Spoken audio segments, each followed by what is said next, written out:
doubts or questions or doubts about specific topics?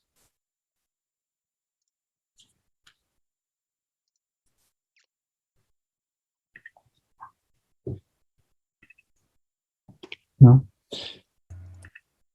Everyone knows everything now. Yo, profesor, tengo una duda. Sí.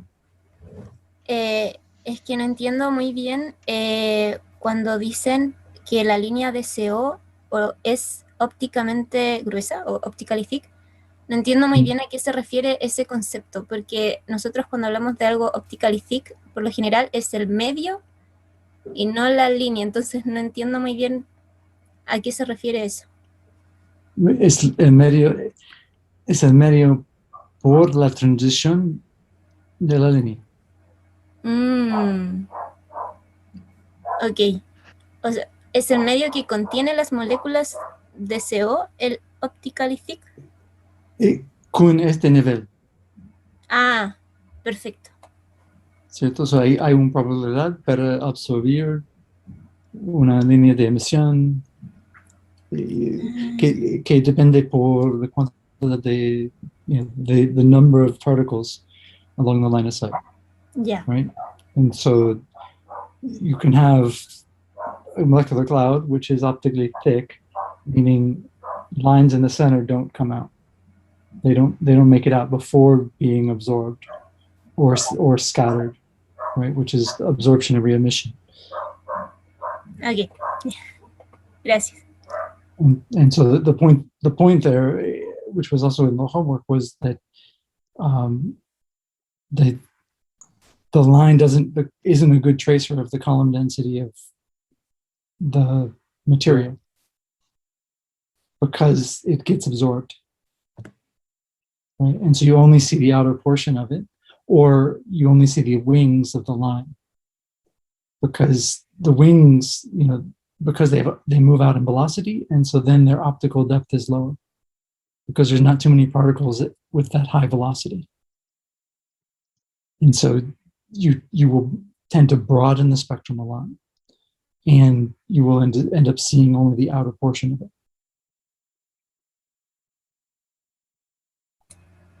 Gracias. Whereas if you go for an isotope log, you can see right through it because there are fewer of them, and the line is shifted because of the nuclear number, right?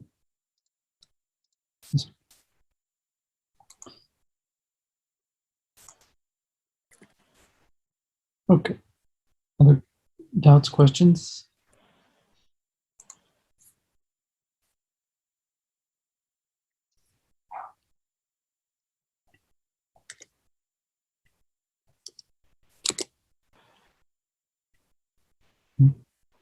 Nothing else. Everything's clear.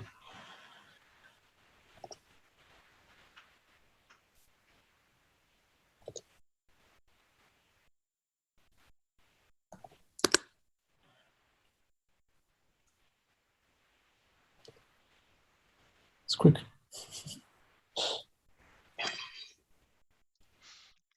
Quizás, profe, podríamos hacer algo como la vez pasada, que íbamos viendo como lo básico quizás que debíamos saber de los tópicos que van a entrar en la prueba. Como para orientar. No, let's go on. I got you. You want me to go through each topic? Is that what you're asking? Yes. Okay. I suppose. So, yeah, let's see. Let's go through inverse Compton. Yeah, so I'll put the question back at you, Carlos. So what are the important things about inverse Compton? Cuéntame.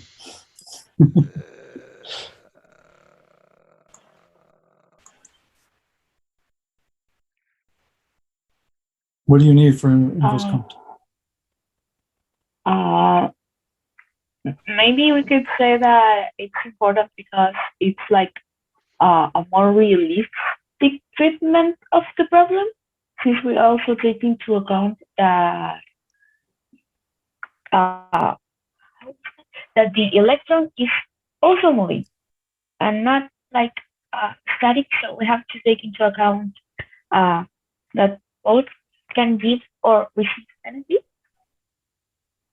Yeah, I mean, I wouldn't say it's more realistic in the sense that I mean, something else is moving, right? I mean, so you have some extra energy in the problem, whereas a lower energy, for how would you say it? For a less energetic system of electrons, you generally don't need to consider it, right? But when the electrons can give energy, you have to consider it. But it's relative in the sense that lower energy photons can take energy from less energetic electrons to some extent, right? But you need a certain population of photons and a certain population of electrons, right? And in particular, there was a balance in terms of where things kind of benefited the most for these lectures.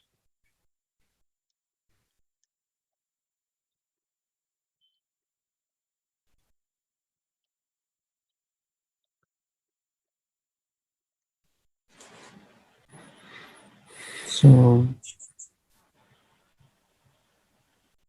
and so we did it in a very basic way, and then we did it in a more rigorous way.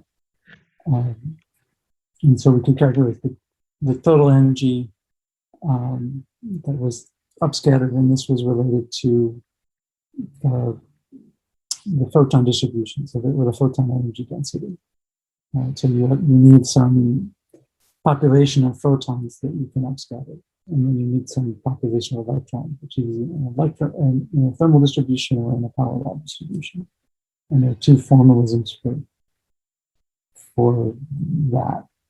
And then, of course, you could have something else, and then you would have whatever the distribution was. You can approximate it by a power law over small scale. And so you could use the power law distribution. And so let's see.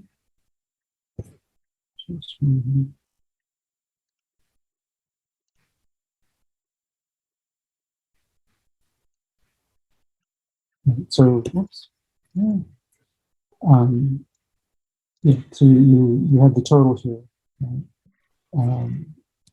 And that was sort of how much total power would come out based on this. You could compare this to the synchrotron, for instance. It would just be the ratio of this photon density or energy density to the magnetic field density. Right? So just this ratio of energy densities. So that was in the total. And then the spectral properties we looked at. And so the spectral properties, we did this for a single scattered event and for a power law distribution. Well, actually, no, just sorry, not a power distribution, a single electron and what it would do. So you have electrons which are here, and they would end up scattering and giving you a spectrum which looked like this for a single scatter. And so if you had a full population which had a gamma of 100, you would have a spectrum that looked like this afterwards. And so then what you would have to do is do the summation over all of the possibilities. Right? And that would give you the resulting spectrum. And there were a few cases where you could do this rather simply. But it wasn't necessarily that easy to do without a full-blown treatment of what the actual system was. So let's see. Then we went down and did a couple of examples for when you have repeated scatters.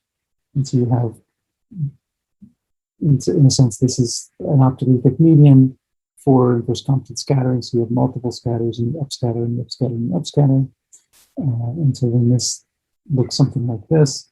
And so you had multiple scatters through this, but with a relatively small tau. So you had what you would create would be a power law in essence. And then you can have an optically thick medium, and then you have saturated quantization. Right? And so then you would have here.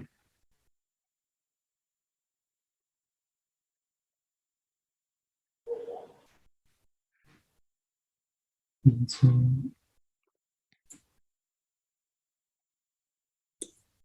you have the total saturation case, which was you also generate a power law because you have a little bit of the photons leak out, but most of them end up getting upscattered up to the point where then the electrons can no longer give energy to the photons, right? At which point the medium becomes optically thin again, and all of the photons come out here at this green bar.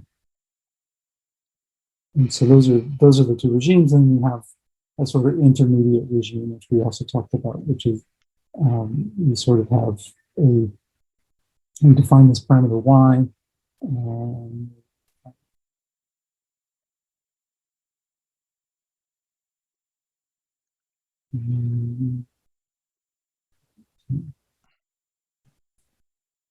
Yeah, and so this y value here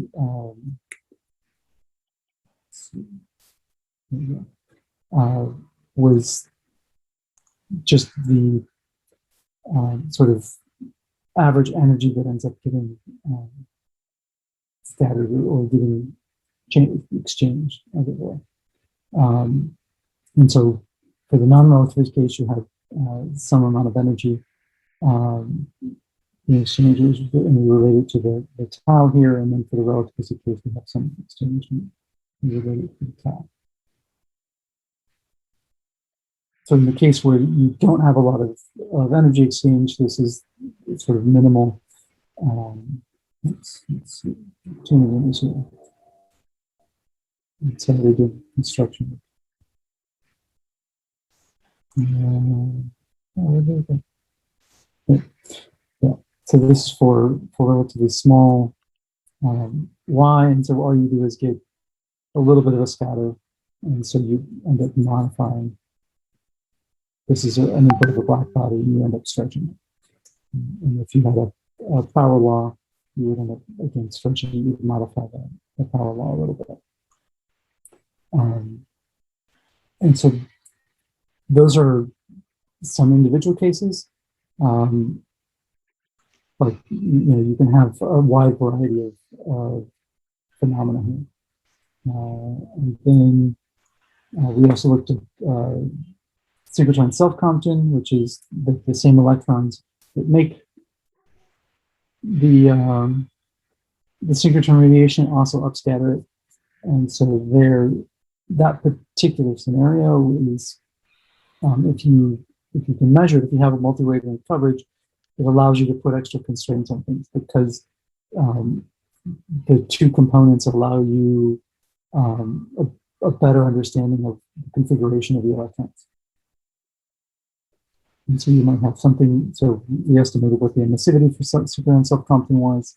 And in essence, we have our synchrotron radiation with our cutoff, and then we have some upscatter by the same electrons. And so here you have a drop by this tau and this extra factor of L and gamma, and this is the inverse Compton signal from this synchrotron self-Compton. And then we have a cutoff here. And that's related to this cutoff, but then multiplied by this factor here, which is defined. This the integral term here. Okay, and so the main point of this is that this emissivity goes as the normalization of the electrons squared. You can use this, right? You can use this. Well, this portion is just the synchrotron, and that allows you to get some idea of the scale, of the size of from the synchrotron self-absorption term. But then you can use this along with the synchrotron self-compton to actually get a constraint on the gamma factors involved and the magnetic fields involved. And so once you have the synchrotron self-compton, you have enough variables to constrain, or enough equations to constrain all the variables. Excuse me, someone's at the door. Just a second. Hold on.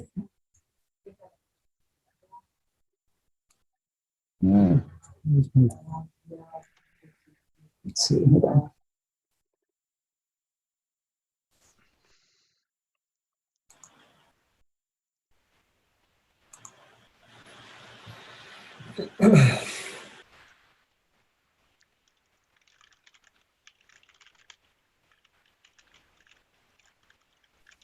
El profesor Sorry about dijo that. cuántas preguntas iba a tener el... Ah. Sí. See? No, there were some workers in the building trying to do some No, stuff. es que So they, iba a hacer una okay. pregunta, pero no sabía si ya usted ya lo había mencionado porque llegué un poco tarde. De cuántas preguntas Sí. tenía la prueba. Exactamente, no sé. Ah, ya. Pero es más o menos lo mismo. Lo mismo de teoría. Ok, verdadero o falso, El examen. preguntas cortas y desarrollo. Sí. Gracias. Eso. Okay, where were we?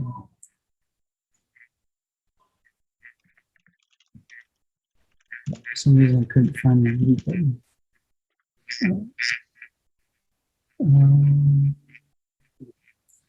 Okay, so yeah, in that sense, the synchrotron self-compton allows you to constrain things. Right? And then we had some examples, which are, well, you have relativistic jets, and so you have the potential have very fast electrons, and so you have the potential to upscatter the jet emission, and you also have the potential to have very dense media, and therefore you can have the absorption terms as well. You can see all sorts of fun effects, but these depend on what the properties of the jet are, what the properties of the upscattering components are. You can have electrons which upscatter, you can have protons which upscatter. These are leptonic and hadronic models. So there's lots of possibilities there. But you can get something which looks like this. Right? So you have the synchrotron component, which starts in the radio all the way up into the optical, and then you have the upscattered component, which can go all the way up to gamma rays, but also X-rays as well. And if you can spatially resolve these, you can actually see these things moving along in the radio, and then that allows you to potentially isolate what's actually going on and what is the medium for upscattering.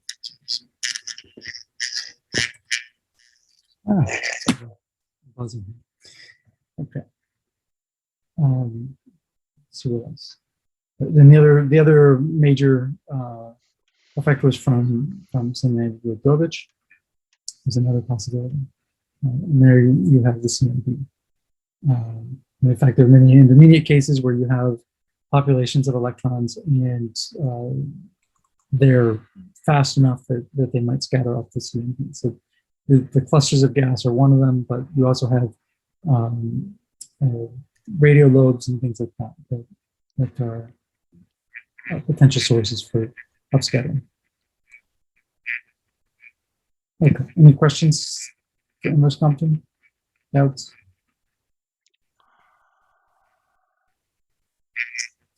You would be able to describe it to all your friends and neighbors?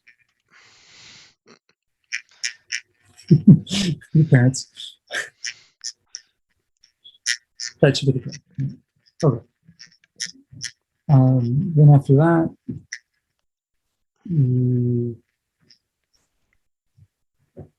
let's see.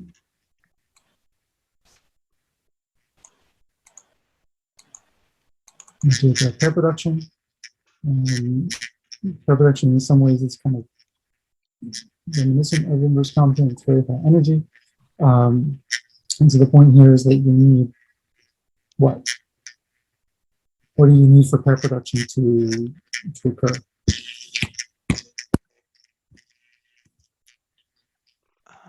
High energy particles and photons that can collide. Well, and also maybe a high Right. density.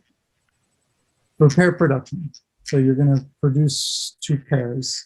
What are you going to produce two pairs of?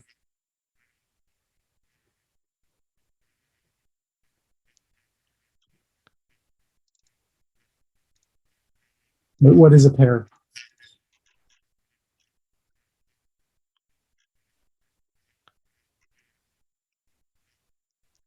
Um, You guys are going to be in trouble if you don't know.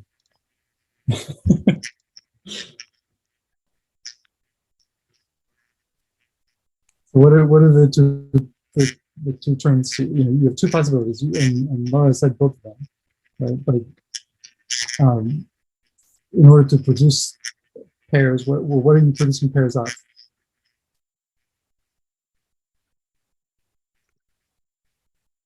What is the interaction between?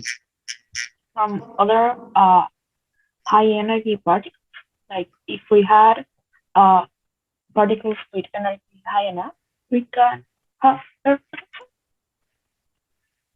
No. Well, I mean, I guess technically you could, but so these are all the interactions you can have, right? And so pair production, the most common case is this one, right? Which isn't, you don't need high energy particles, you just need photons. Right? And then there are other cases where you would potentially need high energy particles to provide energy equivalent to a photon, right, of a certain energy. But the point here is this is the most common one. And there you need two photons to produce a pair of something, right? An electron and a positron. And then the opposite is called annihilation, right? Which is you have two electrons and they come together and they give away two photons.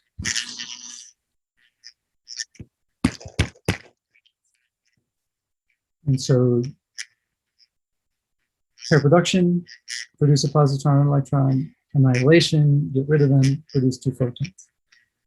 And so what fundamentally do you need? What has to occur here in order to get these?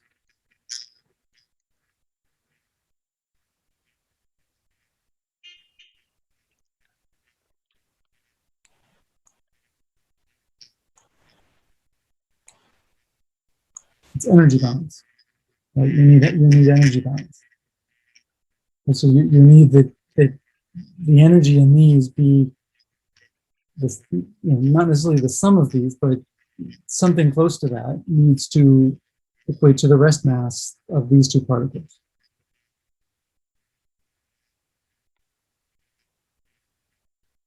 And so we went down and we did a derivation of this.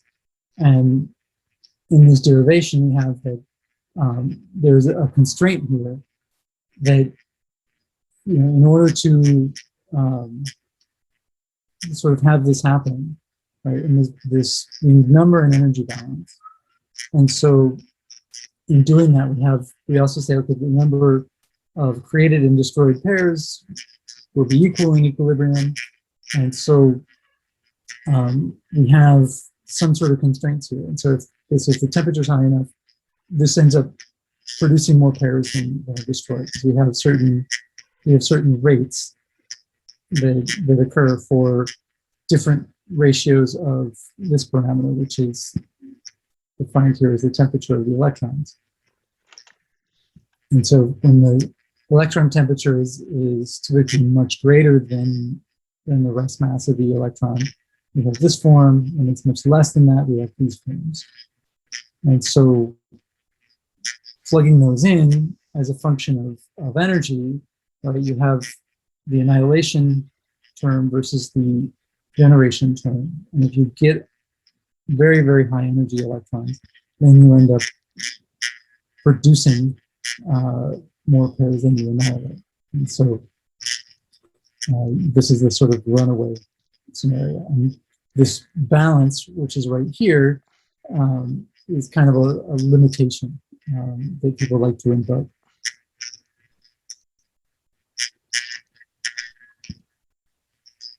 Okay, so this balance, and this is another way of let's see, actually, and this energy balance here, you can sort of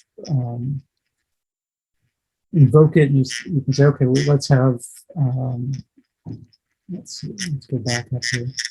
So we have some sort of limit here. We could say, okay, this is the pair-dominated sort of situation. If we assume roughly equal numbers of positons and electrons in this state, we end up with this condition here. And this condition, generally speaking, it means that you end up having a ratio between these. If you want to say create two pairs, you will generate, or the photons that you need to do that will have a ratio which is effectively around 2. And so the multiplication of these things will be around 2. And it's not just the addition of them, right? So this is the normalized version. This is the photon energy divided by the rest mass. And this is the photon energy divided by the rest mass. So it's the multiplication of these two which makes equal to, not the addition of them. And that's the main trick here. And so what that means is that if you have a photon which is much greater than the energy, that will optimally pair with a photon which has much less energy, so that the product of those two is equal to 2 times, this is basically 2 times the rest mass of the electrons. Right, so that is sort of, if you have very high energy, they're going to go for very low energy. And so we have a plot here which kind of showed this, which is that this photon here wants to pair with this one here in order to sort of optimally constrain things. And actually, it should be actually effective 2 here, so it should be up here. But nonetheless, this sort of x and inverse x is roughly what you want to see. Okay, so within that, we also defined this compactness parameter, which sort of suggested how the physical limitations, this estimates the sort of size scale where you would get these effects, and the compactness was defined up here. So it's the size of the region, or sorry, the size of the region in R and the luminosity that you would need, and then related to the Thomson cross-section. And so there's a minimum compactness that happens, but if you go to lower temperature electrons, you need to have them be more compact. If you go to higher energy, you also need them to be more compact. But then this is the limit on the maximum here. Okay. What else was sort of interesting here? Right. So then, generally speaking, this is a repetitive. If tau is high, then you will have multiple. You'll invoke multiple versions of this, and what happens is you almost always will have a power law distribution of electrons, which goes fewer high energy electrons than low energy electrons. And so you will generally always have a case where the if you're generating the photons non-thermally, you will then have a spectrum which has fewer photons at high energy versus low energy. And so the rates at which these will happen will be dictated by this side of the spectrum. And so, sorry, let me zoom in. And so after you have multiple versions of this, right, what will happen is that you will end up depleting the photons here, not depleting them here, and so you have a break which occurs.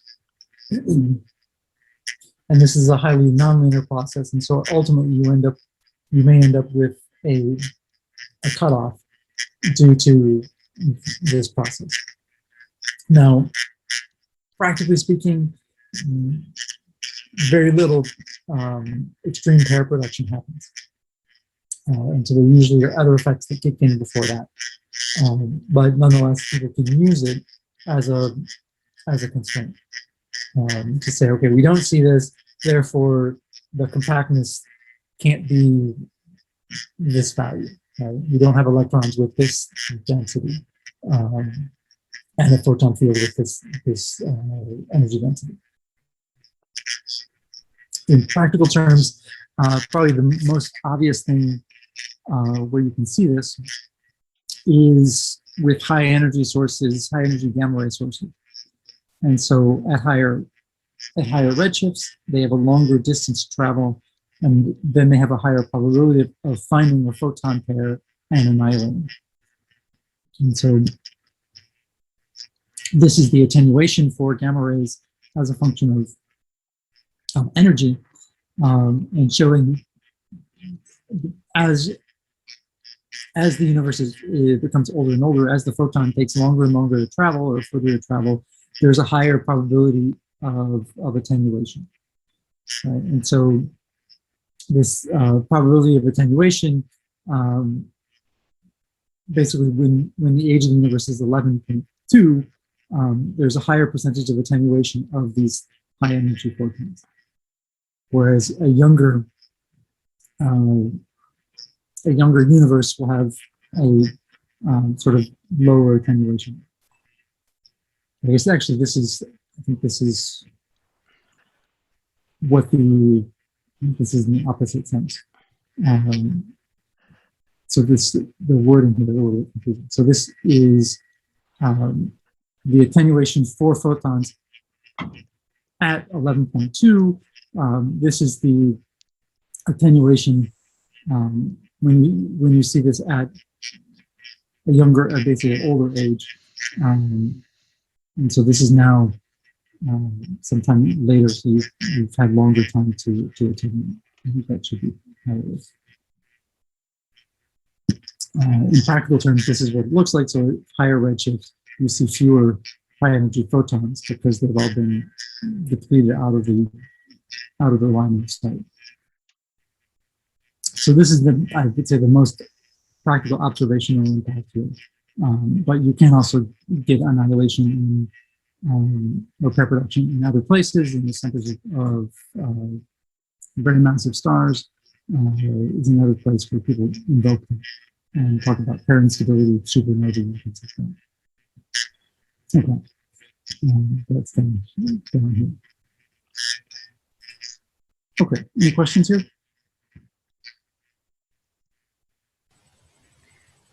I have a question related to the saturated pair production, and the question is, well, I am not completely sure. The idea of the saturated pair production is that the cooling time is lower, is very low for the stability, and I understood that the idea is that we need the injection of electrons with high energies to continue producing pairs. But my question is always the case that we have the injection of these electrons, and like what would be the source of these electrons, like chokes, or what do we expect to have the injection of electrons to the pair production? Yeah, so one place would be from say supernova shocks, and so you're driving or creating constantly electrons, and so you have the electrons will slow as they move away from the shock, but you'll continue, as that shock is moving out, you'll be continually making new ones. So that's one place. Another place would be jets. And so you might have an injection site where you're continually accelerating electrons. And so that would be where you would potentially see it. But in essence, you need an injection in order to kind of maintain something like that.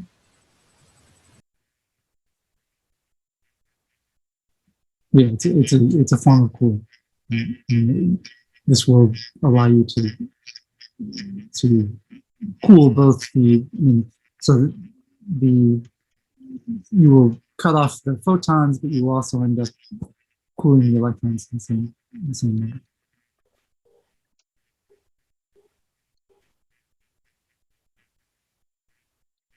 I don't know if I fully answered your question. Okay, other thoughts, questions?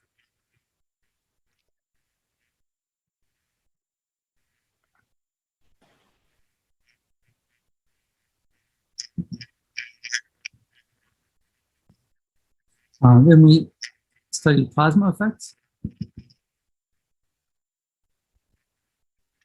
And there were a variety of interesting plasma effects. In this partly we talked about shielding and the Debye length. And then we looked at what the plasma effects would do, or they change the index of refraction, right? So you don't have a vacuum anymore, but you have a non-vacuum, and there are interactions that can happen between matter and light. And so we talked about the plasma frequency, which is a frequency at which light no longer can propagate through the medium. And this has some important observational effects. Like the universe or the galaxy blocks frequencies of a certain range, and our Earth's atmosphere blocks frequencies of a certain range, and so forth. And our solar system blocks frequencies, etc. So we derive this, and we have wave propagation because of this index of refraction. We have a group velocity and a phase velocity.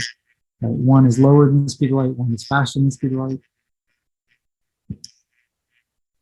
And so phase velocity is faster, group velocity is slower. So the group velocity is typically what you would think of as the actual light speed. Right? The light is propagating with that. And so we get a delay because of that. And so that delay is a function of frequency, right, where it goes as 1 over frequency squared here. And this has, for pulses, for instance, this has major repercussions because you can see the pulse delay. And this pulse delay is a function of the amount of matter along the line of sight, and so you can calculate that as the dispersion measure, which is just the line of sight density. And we can use this with various sort of multiple tracers. We can kind of understand where things lie because of what's impacting them, what are we actually seeing against a continuum versus an emission and so forth. We also have the fact that the medium is not going to be smooth and homogeneous, and so you'll end up getting scintillation, distorted wavefront patterns, and this you can actually use to understand what the homogeneities are as a function of frequency, for instance. We have scintillation patterns here. We have Faraday rotation, so the polarization will depend on the magnetic field within the medium. And again, this is depending on the dispersion measure. And so we have left and right polarizations. They travel at different speeds through the medium, through the magnetic field, in the parallel component direction. And so we can estimate what this change in polarization angle is as a function. Use that to measure the line of sight magnetic field, but that isn't necessarily, that's a lower bound to the total.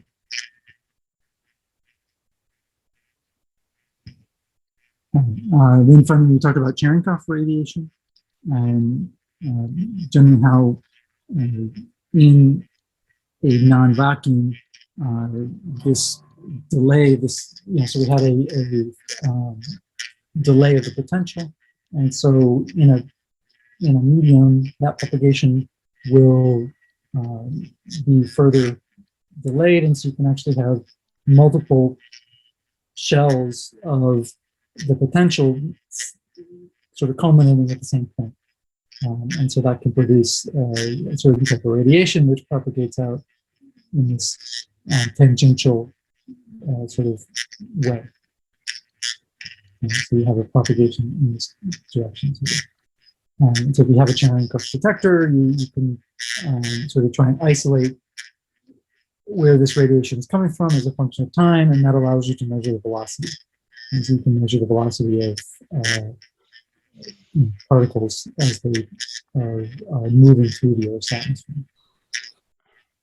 And finally, we have the Raison effect, which is sort of related to Cherenkov radiation in a way, but that is an effect where, generally speaking, the index of refraction will restrict or reduce the efficiency of beaming. You have synchrotron, and what happens is you end up kind of delaying the catching up of this electron as it moves around, and this can restrict the efficiency of synchrotron radiation. And these have different effects, right, which can tend to the Raison effect, for instance, can severely restrict the propagation of synchrotron emission. Any question about plasma effects?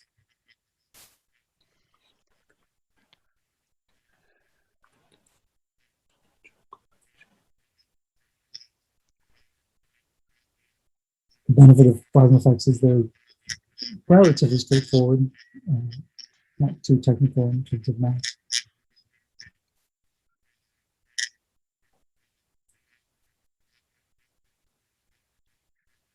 Any questions? Okay. Then we talked about line emission.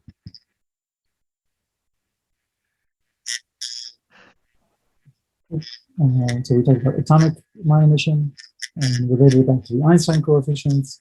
And we had all of the terminology. So probably won't ask you too much on this, but we certainly won't be asking you about spherical harmonics. But just mostly to sort of be there. You should have some understanding of different shells and what they sort of signify.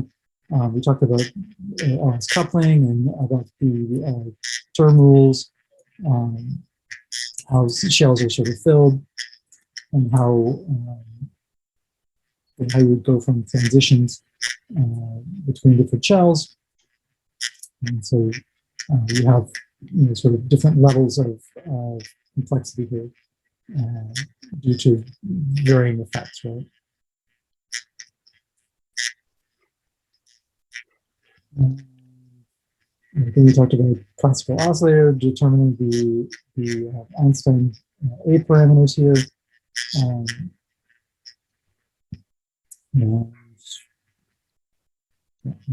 These are basically based on oscillator strengths, and so that you can look those up. They vary for different conditions. And then we talked about different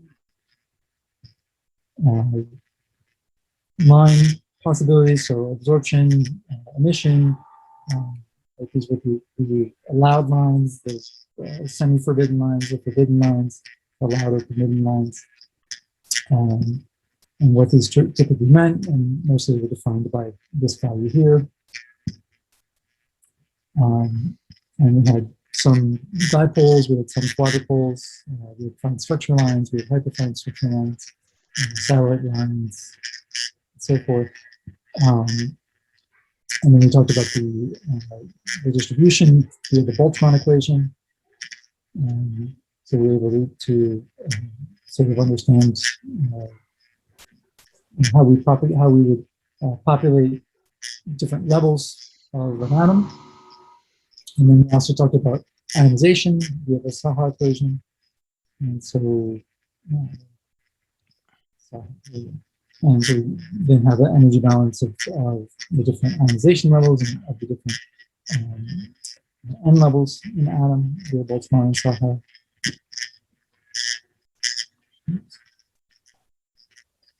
What else?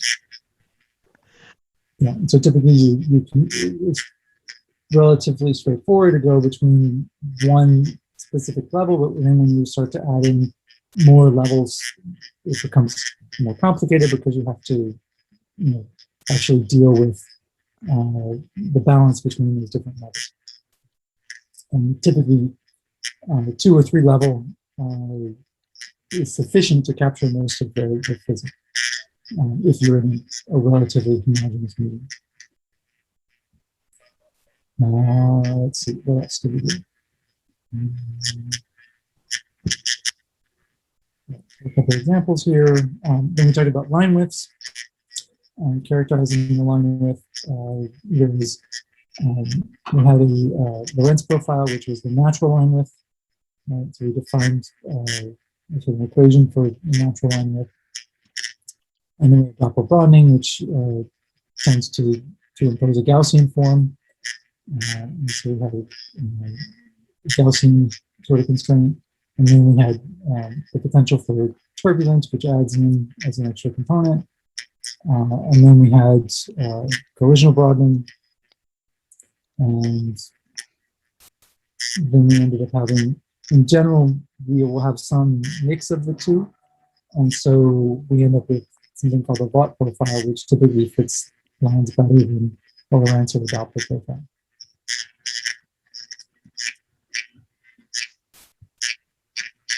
And then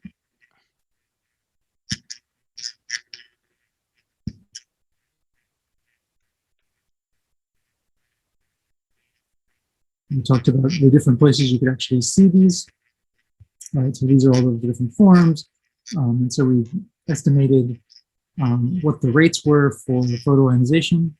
So if you have pure photoionization, generally speaking, you have some rate, which is proportional to the cross-section and the number of, this is the flux divided by the energy, over some threshold and over some line. And so you can calculate what that is. And so these bound-free cross-sections are dependent on the frequency, on the Gantt factor, but typically they have a pretty strong frequency dependence. And you can look them up in various places. But these are what they look like from the Werner models.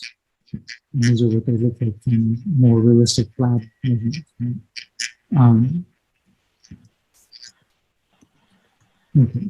And we also talked about the sort of absorption dependence. So this is the cross-section you're doing, and this is in X-rays now showing you this cross-section for these more complex atoms.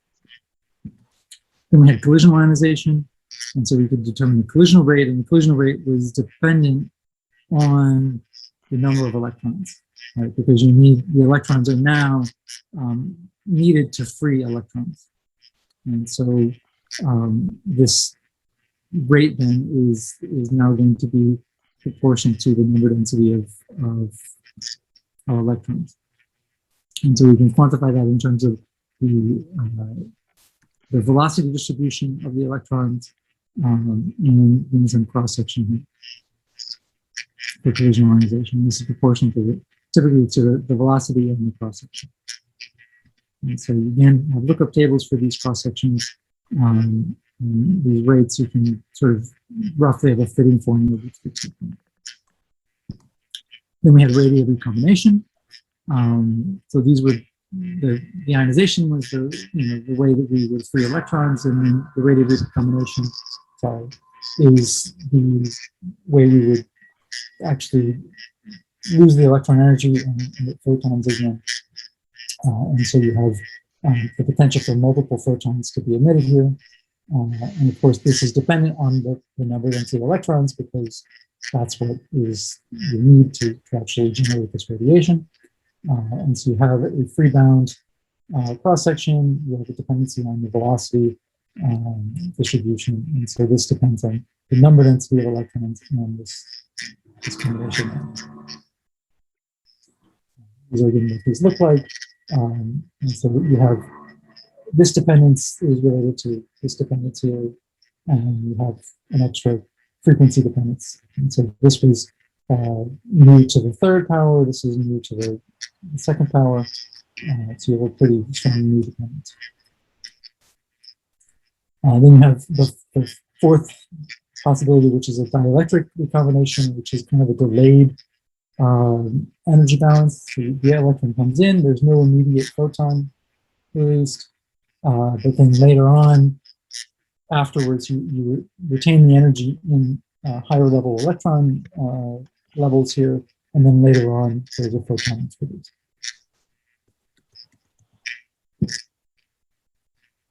And again, this ends up depending on you have some sort of cross section for this to happen. So then we talked a little bit about balance of this for ionization or collision ionization and so forth. Typically, just dealing with one is enough. But more realistic situations, you have to actually deal with multiple at the same time. So this photonization depends on the energy density of photons and the density of the material. And so you can use sort of simple models of hydrogen and helium. You can have a strong sphere, and you can estimate sort of how big this will be. It might be overall fractional ionization. Okay, so that was mostly that. Different properties, sort of taking everything into account. Then we talked a little bit about all of these different sort of processes: resonance scattering, Thomson scattering, Rayleigh scattering, and sort of what their regimes are, fluorescence and phosphorescence as well.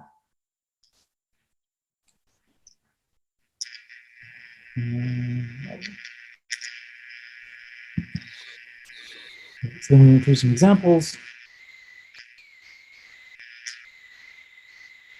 A variety of different examples where we did some basic energy balance.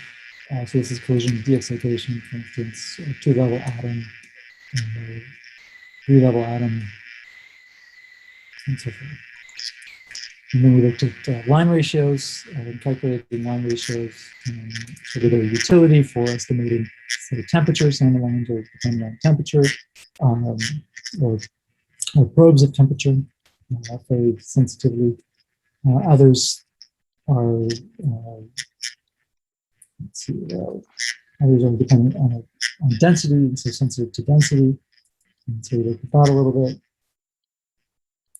And we could go from power code to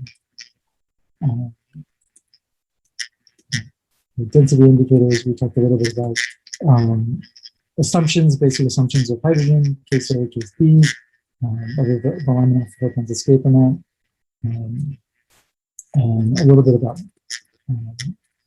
Maser lines, a little bit about the Zontra method, a little bit about abundances, various applications one can use, and of course,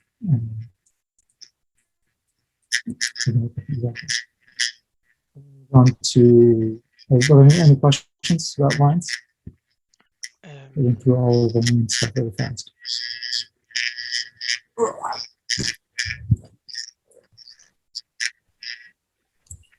Martin, just about lines. For example, when we were talking about reproduction, I think, and we obviously saw, for example, Schrödinger's equation and things like that.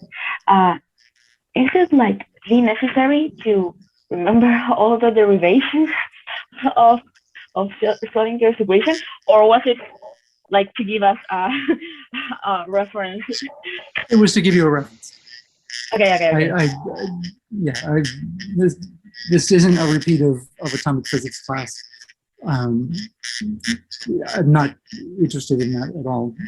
No, it's more on the application side of things. Right, so it's more about kind of understanding what kind of needs to be done, not the specifics necessarily of how to do it. Right, so I'm not going to ask you to memorize a bunch of equations. I will probably anything you will need. I will give you to some level. Right, I won't hand it to you, but the point is you can look up. You can look up.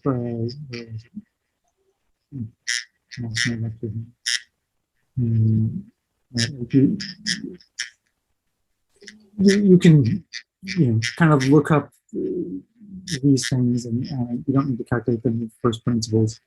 It would be useful to know kind of what's the necessary steps to go through.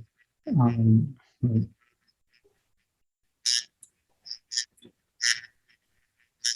And in terms of like, you should understand what the different line widths, how you create line widths. That sort of thing.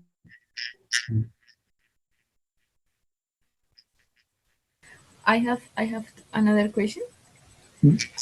I was wondering if we can generalize the result of the time sensitive line ratio and the density sensitive line ratio. I mean, can we say that all the ions with a configuration of 2s2 2p2 or 3s2 can give us like a line ratio that are useful to measure the temperature of the medium? And in all the cases, configuration of, well, the other configuration is 2p3, we can say that we have ions that are able to give us useful lines to measure the density, or is not like a general rule? Well, it to some extent depends on what regime of temperatures or densities the line is sensitive to. It may not be an interesting regime. Okay, so and if we go down to this sort of plot,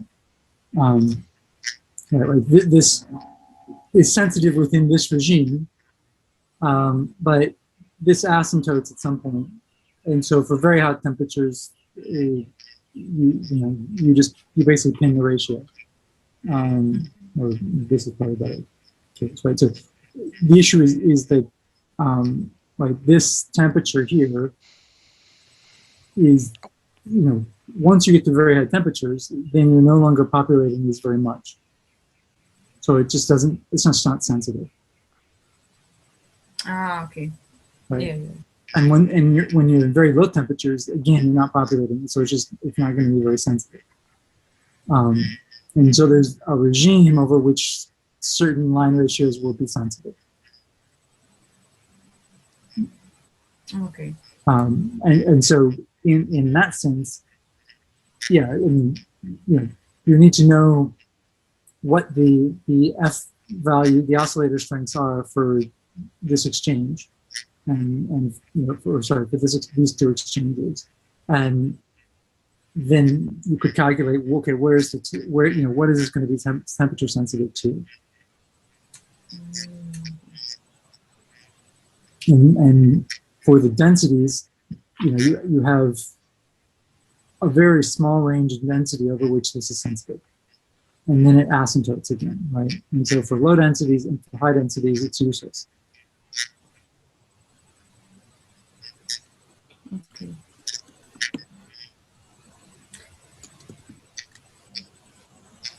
I think that's it. Thank you. And so you will go after different lines for different physical scenarios, right?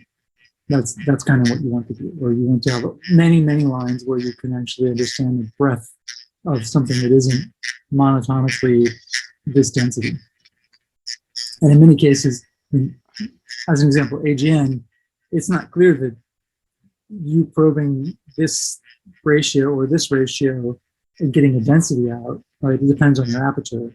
If you have better resolution, you might see that actually you have 3 orders of magnitude range in density, in electron density. And so what you measure with a big aperture isn't really telling you what you want.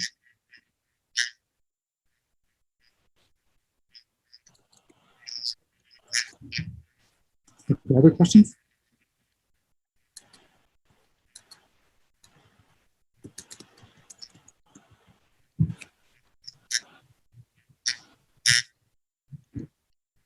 No? Okay. So then we'll move on to molecules. Okay, smoothly.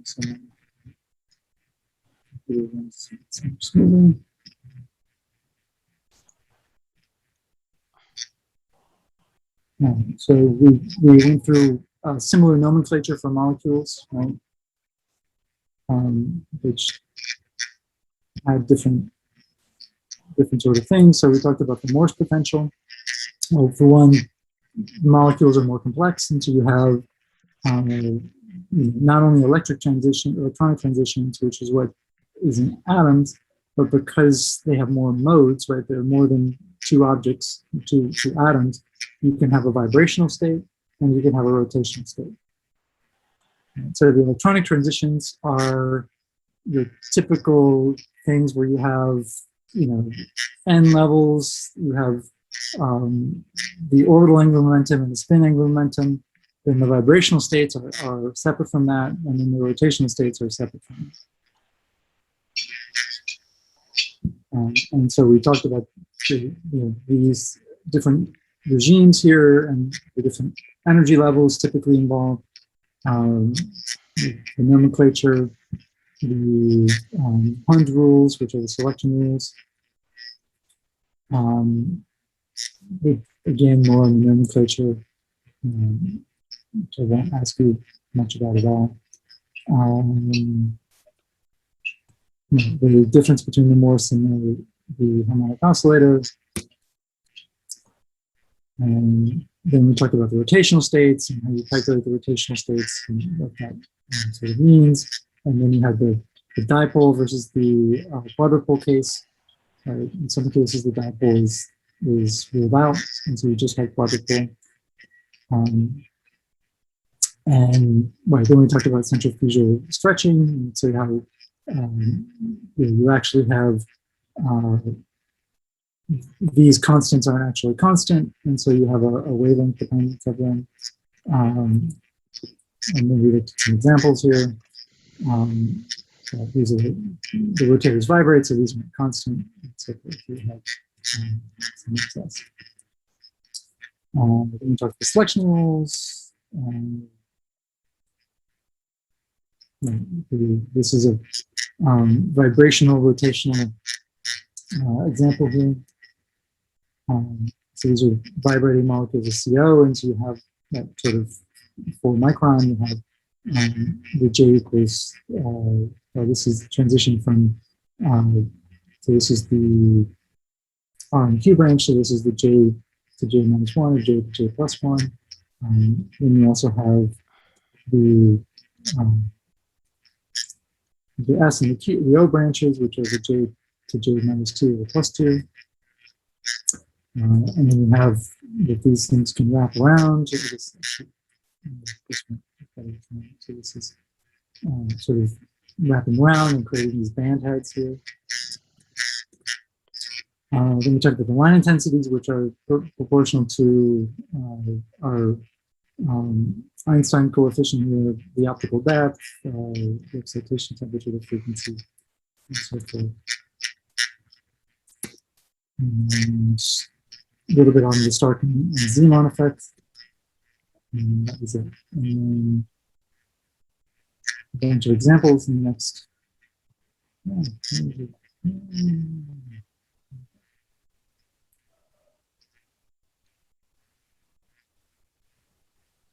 And this was a little bit out of place because this is actually a neutral object. And we talked about applications. So these are the applications for H2. And so we see H2, generally the only places we can see it are from vibrational electronic, not from rotational. And so these are hard to actually see, so we use CO as a measure of that instead. And so we talk about other molecules, different types of molecules in equilibrium, outside of equilibrium, and so forth. So these are just some of the transitions, the rotational ladders of various common molecules. And some examples here. This is a CO example. And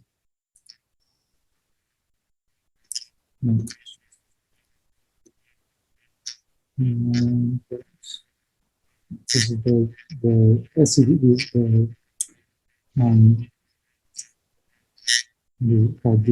that's the J levels of a certain medium or multiple media with different parameterizations. So this is actually a typical object, and you model it as a combination of different media.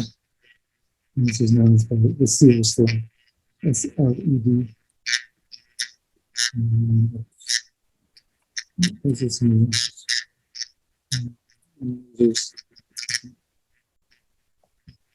any questions, sir?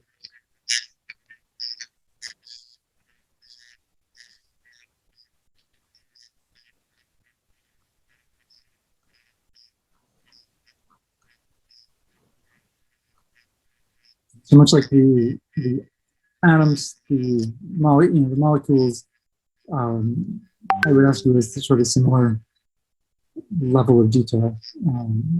So in essence, we haven't really gone into really high detail on the molecular transitions in terms of, we're not talking about photoionization or collision ionization and so forth, mostly because many of the molecules will tend to break up if you talk about sort of ionizing them strongly. So the molecular bonds are typically weakened, but mostly we're talking about them in relatively cool environments.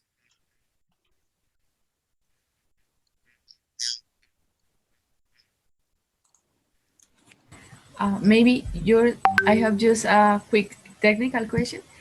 I was wondering the given ratio in the slides, the ratio between the isotope blocks of CO, in which cases can be used these values? I mean, 570 and... So these are typically,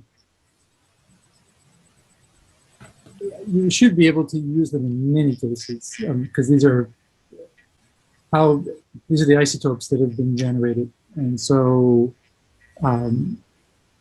there will be some distinction depending on what types of stars made the CO. So if you're talking about maybe around supernovae of individual stars, you might have variations.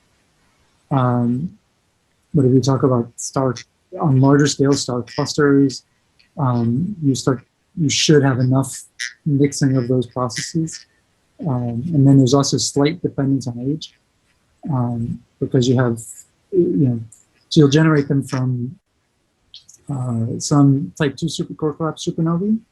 And then later on, you might generate some from type 1 supernovae, but then you also will there's some generation from AGB. There's a little bit of nucleosynthesis in AGB stars. And then you also have nucleosynthesis in pulsars and binary merging pulsars and things like that. But generally speaking, so you might have some variation when you just see core collapse supernovae, but after a certain age, it should roughly become constant. But it's an open area of study as to how much variation there might be. I don't think it's really well known. Okay. So in principle, for some exercise, we can assume this ratio without incurring in errors? To the extent that it's measured, yeah. I don't know. I don't know what the actual errors are on it. Mostly, they're all done via local molecular clouds, and maybe pushing up to LMC, maybe to the SMC, and that's it. So, you know, possibly as a function of metallicity, there might be some differences in star formation, and that might trigger some differences here. But in general, I don't think there's very strong concerns on it. Thank you. Yeah. Mostly because these are really hard to observe, right? And so they're faint, and so beyond the local group, they're really you're not going to, you're getting the whole galaxy, and you can't isolate regions.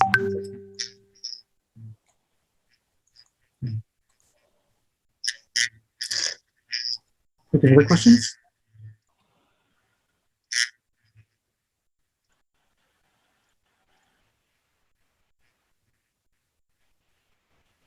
Okay, so then lastly, we talked about dust, which is the most complex form of molecules, right? And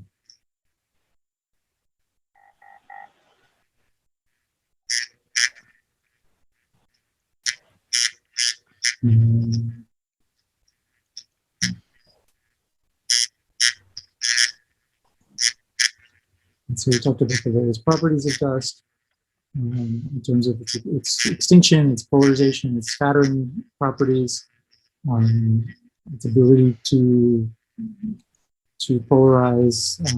We didn't really talk too much about the magnetic field aspects of it, but you can actually have grain alignment via magnetic fields, and that will lead to polarization and so forth. So you can have interesting properties there.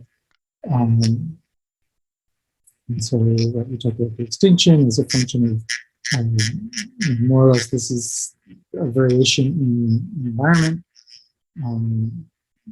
due to freezing out of certain things, due to abundances, due to all sorts of properties. Different extinction laws, different on smaller scale, in different wavebands, what the features were from different complex molecules. So different types of dust. Sort of where dust in its various forms affects most of the wavelength range, right? The most of from sort of millimeter wavelengths all the way up to X-ray wavelengths can be affected by dust.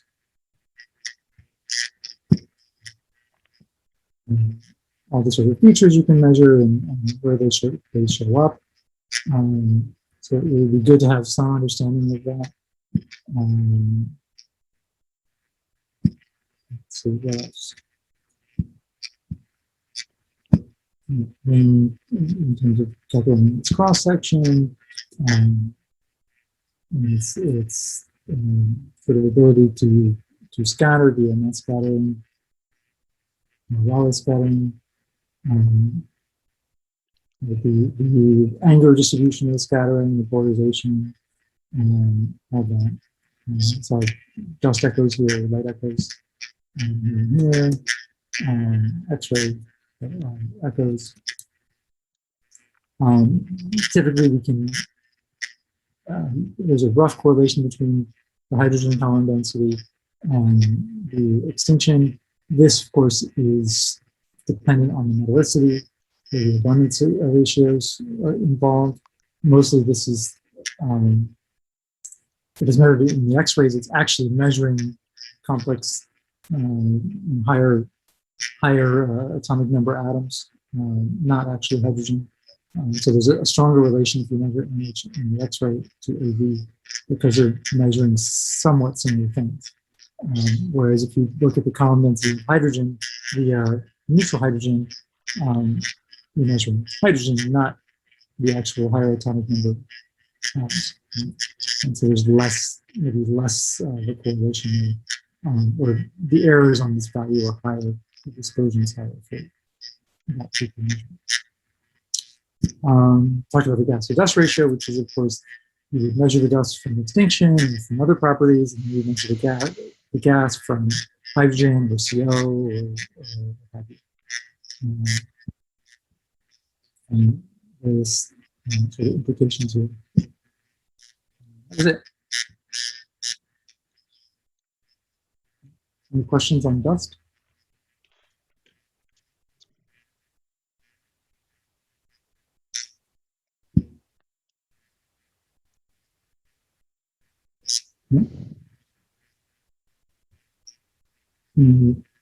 Random questions?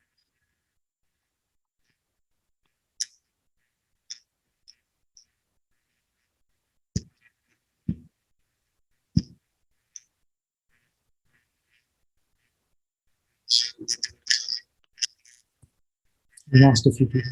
Yes, one person.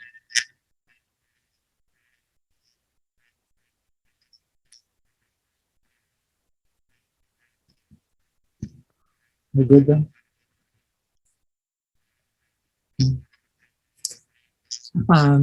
Let's see. In other logistic news, I'm still pushing Priscilla to grade. She's doing very slowly. I started grading from the other side, so 11 should be in your inbox now. I had to modify, there were a couple of mistakes on the PowerPoint which I modified, so please download the latest versions. Nothing too critical. Just stupid mistakes. So, let's see, what else? Yeah, so I'm going to start grading 10 now. We should, hopefully, Priscilla and I will meet in the middle on Wednesday, and you'll have your final grades by then. Your grades up to now by then, so that you're moving before you take the test.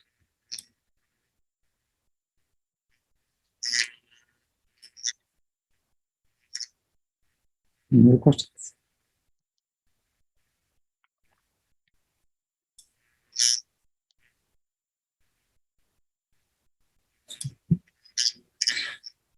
Okay, I think we're done.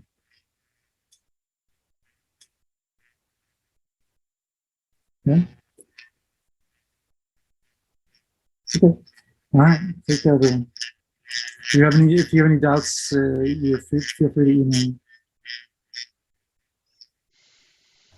Thank you. Ciao, everyone. Thank you, Professor. Bye. Bye. Thank you very much.